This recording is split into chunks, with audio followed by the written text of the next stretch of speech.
Good morning friends.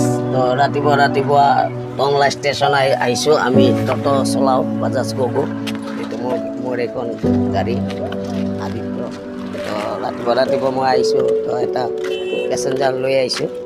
তো হঠাতে মই টংলা ৰেলৱে ষ্টেচন যাব।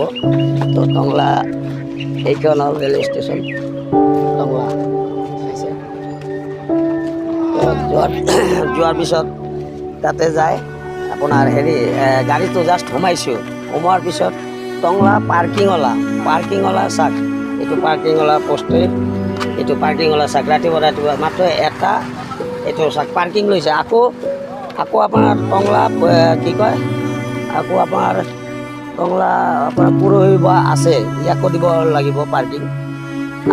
তো ৰাতিপুৱা গাড়ী পাৰ্কিং কৰিলে বেলেগ কথা। জাষ্ট সোমাইছোঁ, গাড়ীখন জাষ্ট সোমাইছোঁ, 10 টকা লৈ ল'লা। মানে টংলা ষ্টেচনত সোমালে 10 টকা 10 টকা কাষ্টমাৰ লৈ গৈছোঁ, 10 টকা দি দিছোঁ ৰাতিপুৱা বহি দেই। এইটো হোৱা মোৰ অটো ড্ৰাইভাৰৰ জিন্দগী তাৰমানে, বুজিছে। এইটো বেছি ক'ব খোজা নাই। এইটো এটা মানে জাষ্ট পাৰ্কিঙৰ কাৰণে এইটো শ্লিপটো চাইছে। জাষ্ট গাড়ী সোমাইছোঁ আৰু ওলাইছোঁ, এইখিনি। আৰুতো টংলা আৰু এখন আছে শ্লিপ, ল'ব মই দেখাই আছোঁ। আৰু এখন তো ল'ব বাকী আছে, আৰু এখন শ্লিপ আছে।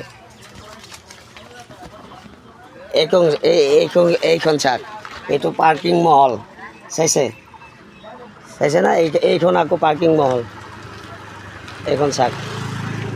আৰু এইখন গাড়ী চলালে চাওক কিমান দিব লাগে চাওক। ৰাতিপুৱা 10 টকা যাত্ৰা কৰিছোঁ, 10 টকা দি দিছোঁ।